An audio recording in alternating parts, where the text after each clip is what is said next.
ഈ ബ്രദറിന് സ്റ്റെപ്പൊന്നും കയറാൻ പറ്റില്ല. ഇങ്ങനെ അന്ന് ലിഫ്റ്റൊക്കെ കേടായിട്ടിരിക്കുകയായിരുന്നു. അങ്ങനെ 2-3 പ്രാവശ്യത്തെ ദിവസം വന്നതിൽ തന്നെ വിടുതൽ കിട്ടി, നടന്നു. ആൾ സ്റ്റെപ്പ് ഇറങ്ങലും ഒക്കെ ആയി. പിന്നെ കഴിഞ്ഞ വെള്ളിയാഴ്ച ഞങ്ങൾ വന്നിട്ടുണ്ടായിരുന്നു.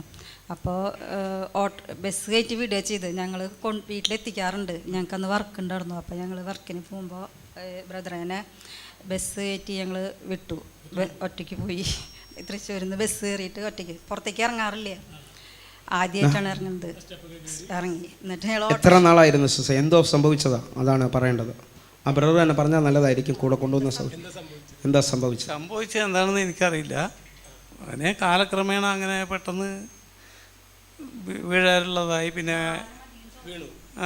വീണിട്ടില്ല. പിന്നെ അങ്ങനെ വെയിറ്റൊക്കെ തൂക്കിയിട്ടാണ് പറയുന്നത് കേട്ടോ. പിന്നെ ഓപ്പറേഷൻ കഴിഞ്ഞു. ഓപ്പറേഷൻ വലിയ ഓപ്പറേഷനായിരുന്നു. അതൊരു 100-6 ആൾക്കാരൊക്കെ അങ്ങനെ നാട്ടിൽ ഓപ്പറേഷനായിരുന്നു. പെട്ടെന്ന് 6 ആൾക്കാരൊക്കെ ജീവിക്കുള്ളൂ എന്ന് പറഞ്ഞു കേട്ടു.